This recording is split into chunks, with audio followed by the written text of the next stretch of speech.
Ler com a ajuda de Deus e a guia do Espírito Santo a palavra que diz respeito à oração de Paulo pelos Efésios, capítulo 3 da Epístola aos Efésios. Efésios 3, versículo 14.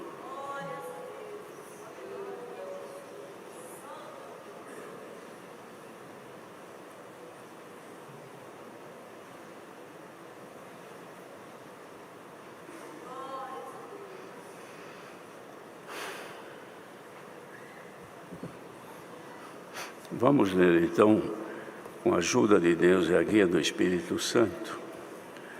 Por causa disto me ponho de joelhos perante o Pai de nosso Senhor Jesus Cristo, do qual toda a família nos céus e na terra toma o nome, para que, segundo as riquezas da sua glória, vos conceda que sejais corroborados com poder pelo Espírito no homem interior, para que Cristo habite pela fé nos vossos corações, a fim de, estando arraigados e fundados em amor, poderdes perfeitamente compreender com todos os santos qual seja a largura e o comprimento, e a altura e a profundidade, e conhecer o amor de Cristo que excede todo o entendimento, para que sejais cheios de toda a plenitude de Deus.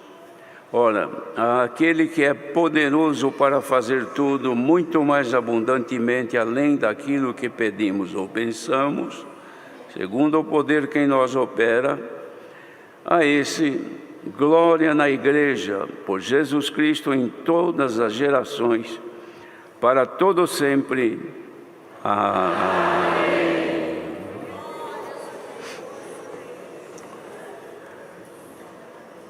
Nestes versos que ouvimos a leitura, os irmãos devem ter percebido qual foi a causa pela qual Paulo se ajoelhou diante do Senhor para orar em favor da igreja. Porque toda petição, toda oração, ela tem uma causa, tem um motivo.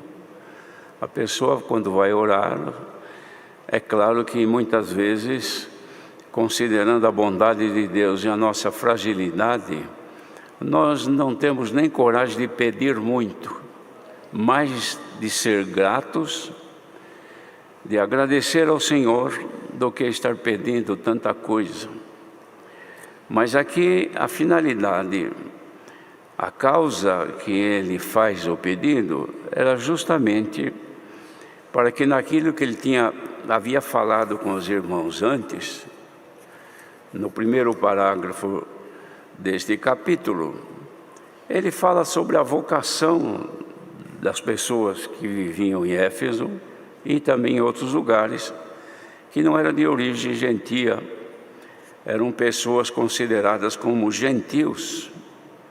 E Paulo tinha o dever de anunciar-lhes a graça, mostrando a eles a revelação que o Senhor Deus havia dado para que o povo conhecesse Jesus Cristo de fato, não somente como uma lenda, mas como vivo, que de fato era e estava vivo e está até hoje, apresentando para a salvação do povo, redimindo-os, tirando eles da iniquidade e da condenação em que viviam.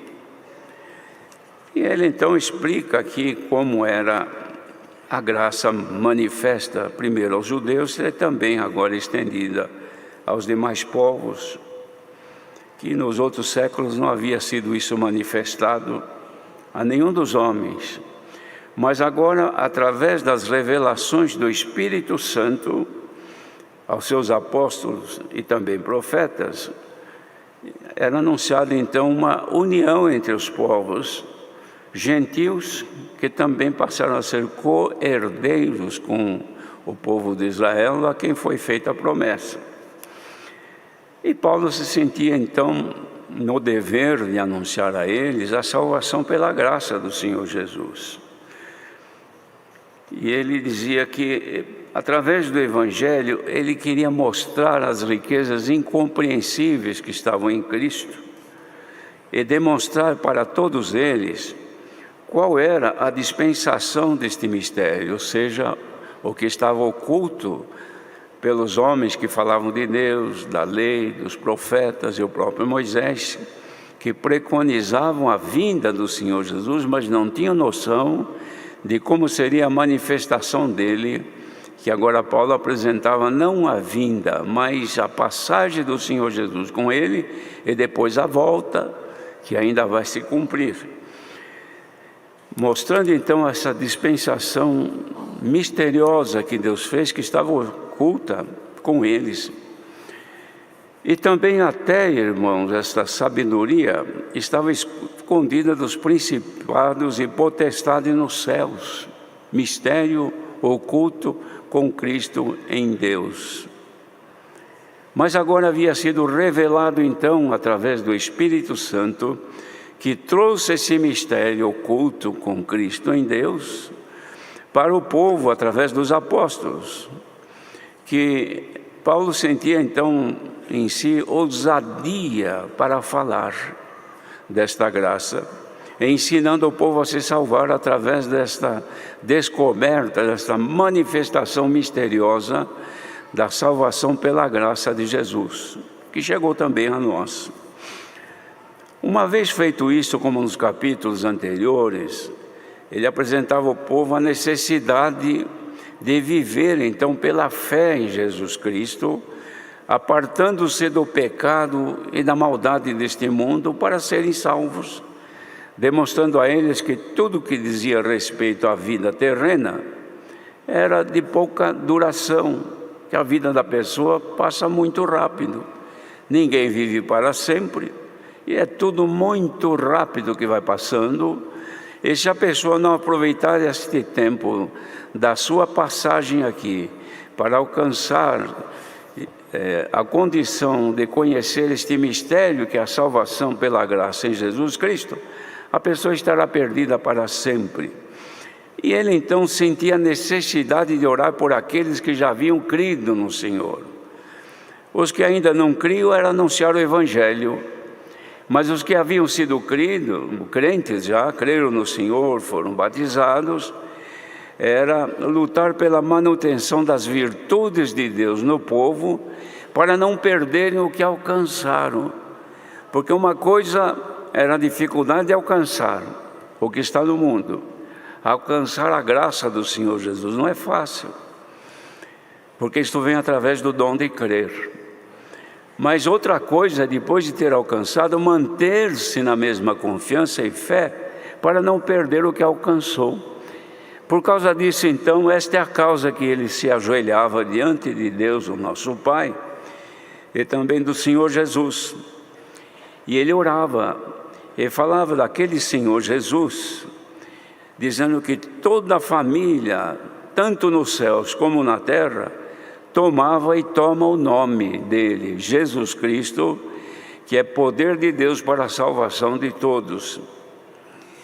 Ele dizia, segundo as riquezas da sua glória, vos conceda, quer dizer, dê uma concessão para nós, sermos corroborados com o poder pelo Espírito de Deus no homem interior.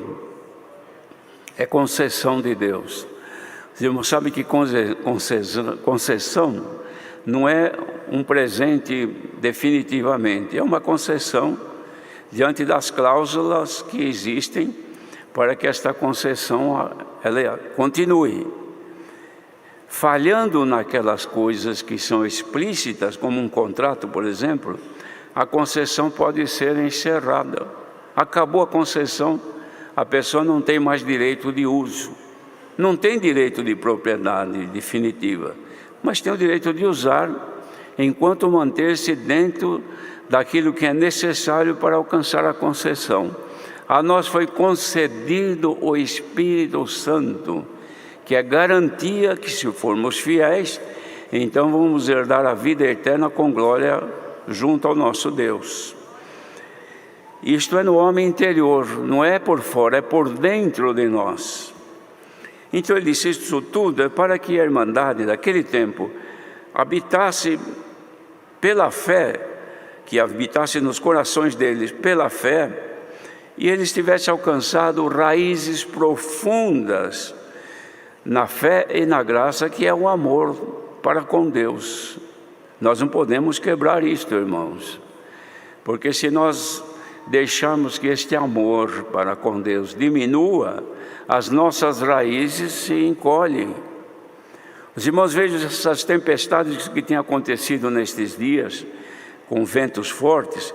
Quantas árvores grandes se via por aí, deitada com as raízes todas para fora. E também se via muitas árvores que quebraram alguns galhos dela, mas ela não caiu, ela permaneceu. O que segurou estas árvores? As suas raízes. E nós precisamos ter raízes nesta bendita graça, que através do amor, quem ama a Deus é amado por Ele, irmãos. E aí se aprofunda a nossa raiz. Quanto mais nós amarmos ao Senhor, maior será o amor de Deus manifesto em nosso favor.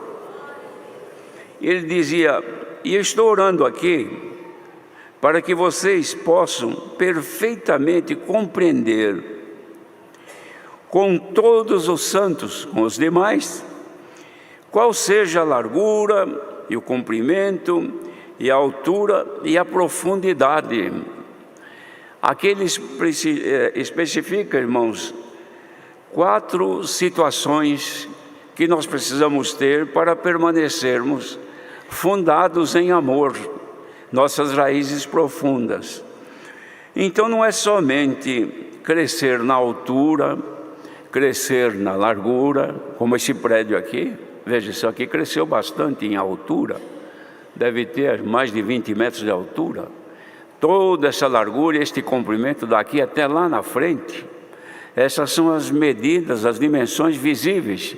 Nós estamos vendo estas 3, a largura, o comprimento e a altura. Profundidade ninguém vê, e ela só está de pé até hoje, mais de 70 anos, por quê? Porque ela tem profundidade, tem raízes profundas. Daqui para baixo da terra ninguém vê, mas isso aqui é muito profundo, irmãos. Foi alcançar resistência na profundidade da terra. Quanto mais forte, mais coesa é a terra, mais força tem de resistência e segura toda esta carga que está aqui. Assim é a nossa vida, irmãos. Nós precisamos crescer na fé, nas virtudes de Deus, porém, o amor a Deus são raízes que nos seguram na fé em Jesus Cristo. Por isso que tem muita gente que vem no nosso meio, batiza e já começa a mostrar coisas, a gente fica contente de ver. Canta, louva, glorifica, congrega, estuda música, já começa a tocar, ora, testemunha na igreja, é maravilhoso. Tudo isso os nossos olhos estão vendo. Então quando olha para aquele irmão já sabe, este irmão, esta irmã são virtuosos.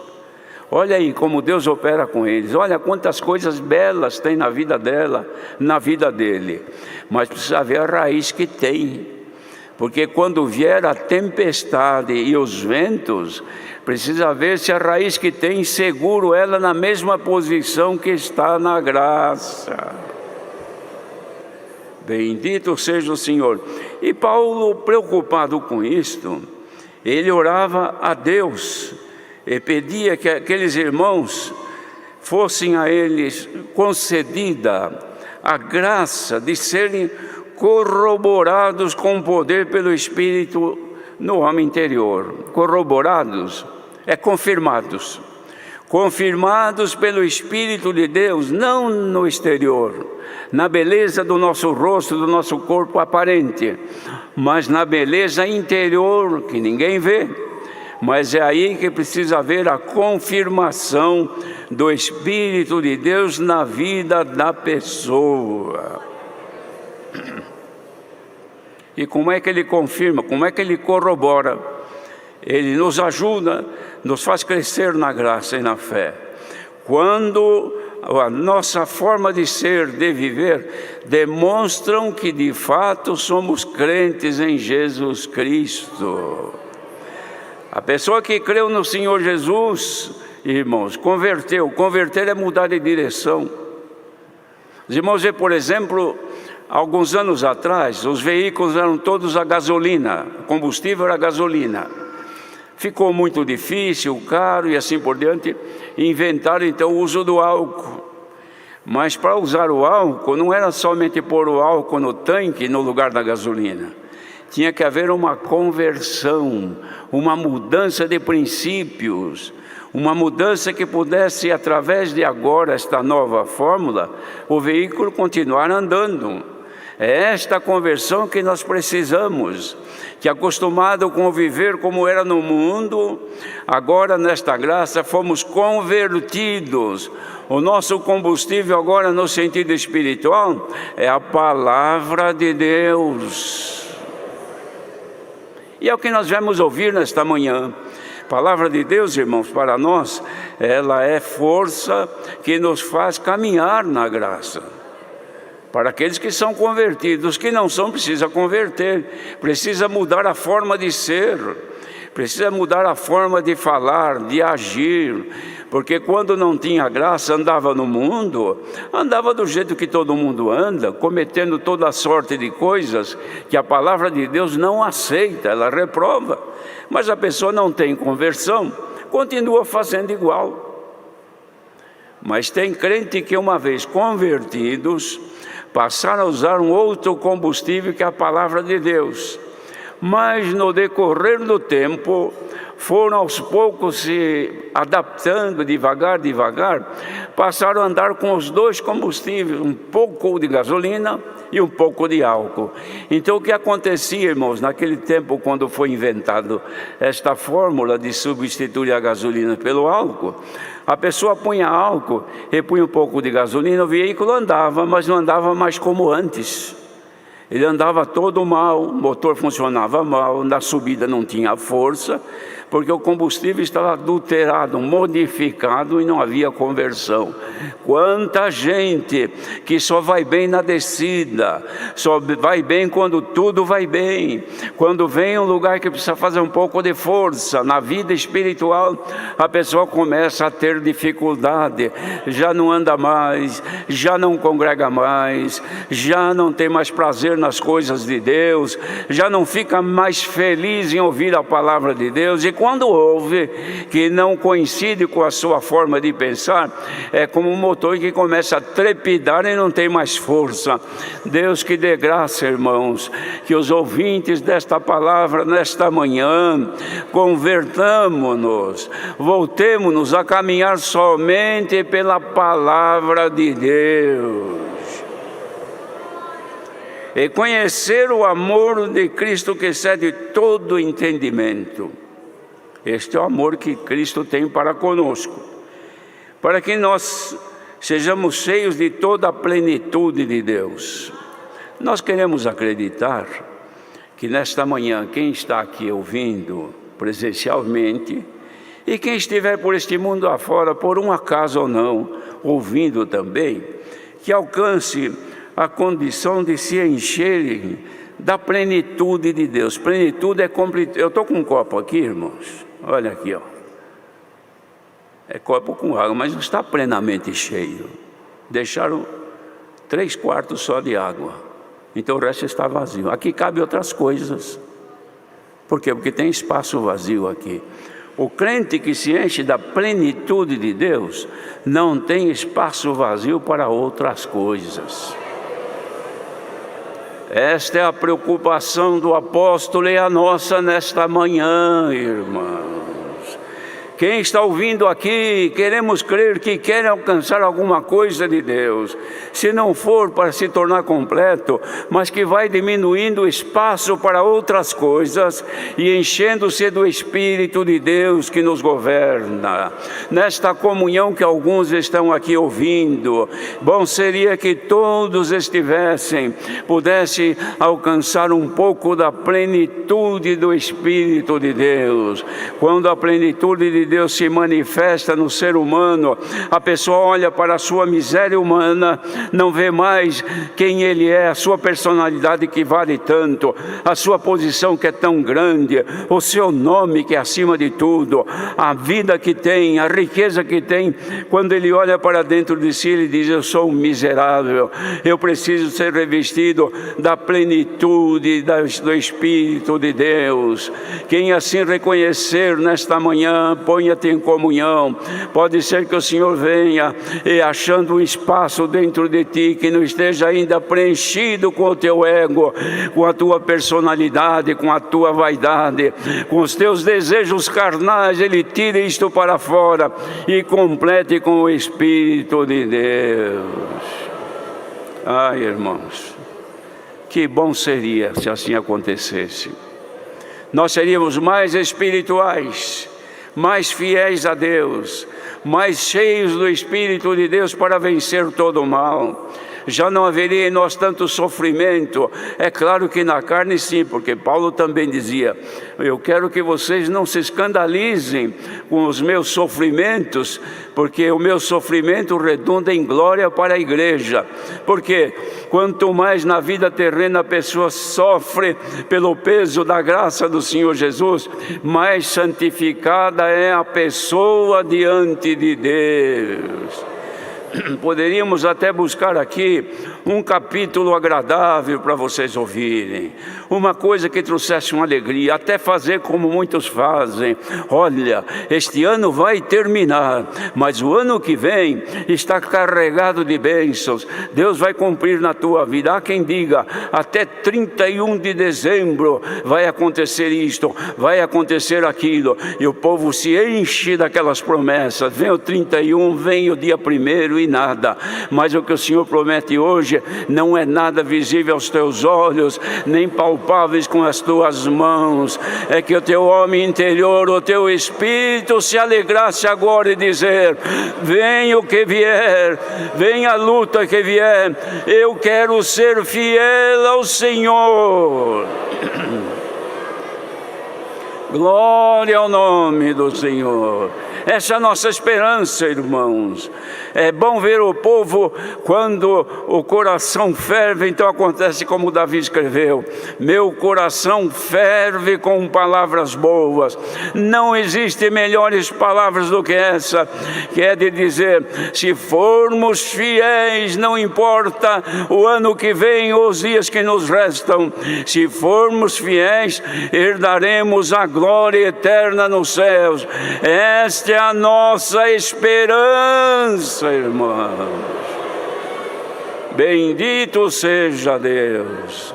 Seja renovada nesta manhã a esperança dos fiéis que entenderam esta graça, e quando creram, alguns creram de tal maneira que no tanque do batismo receberam o dom de novas línguas pela manifestação do Espírito Santo. Saíram manifestando durante os dias manifestos, como vimos hoje. O culto ainda não estava começando, mas já tinha gente dando glória a Deus, sentindo a presença de Deus. Esses que estão assim, seja agora corroborado o teu homem interior com o poder do Espírito de Deus. Ninguém te impedirá de herdar a glória nos céus. Esta é a nossa esperança. Quem veio aqui buscar alguma novidade para o ano que vem? O Senhor reitera a promessa, continua prometendo: olha, se vocês forem fiéis, eu estarei convosco todos os dias. Quem achar que isto é pouco, porque não é crente ainda. Mas quem é crente, saia daqui fiel, feliz, contente, porque o Senhor te garante que enquanto tu fores fiel, Ele também é fiel e estará contigo todos os dias. Deus seja louvado. Vamos agradecer a Deus.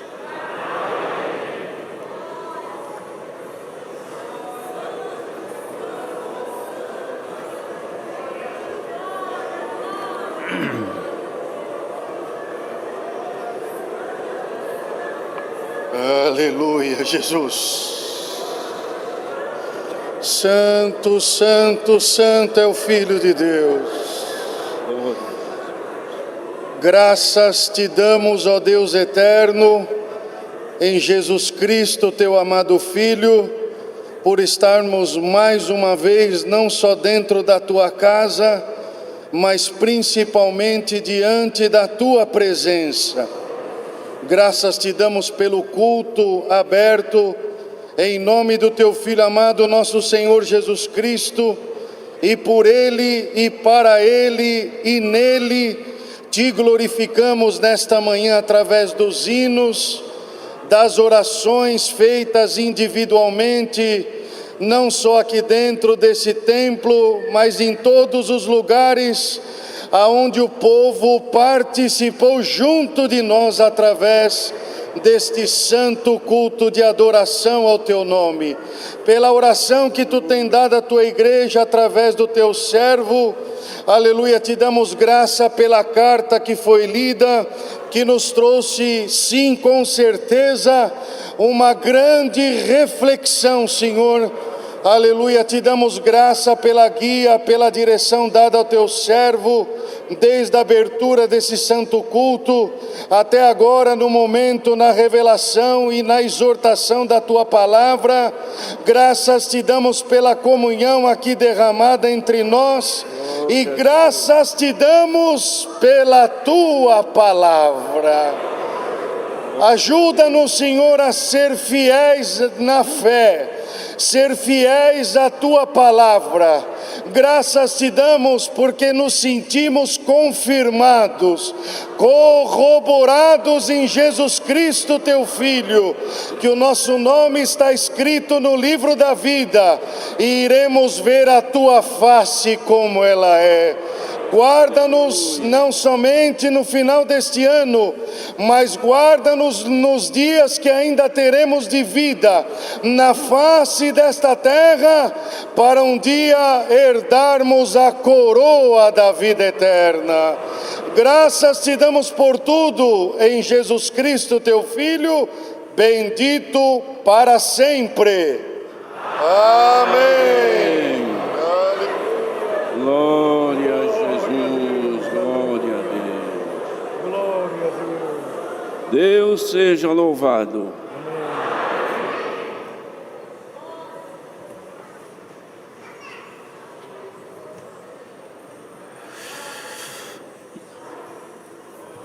Hino.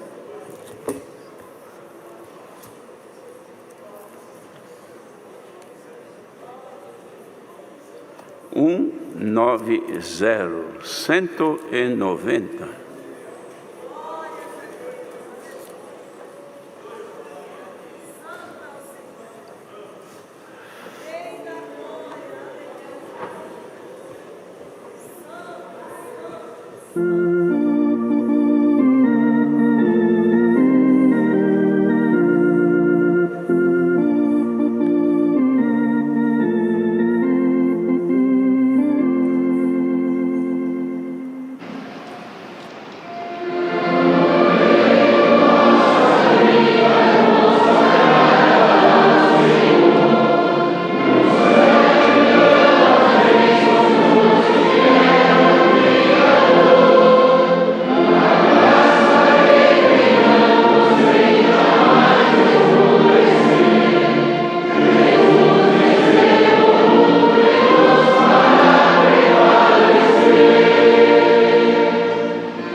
A santa paz de Deus, sua eterna palavra e o seu amor permaneçam em nossos corações.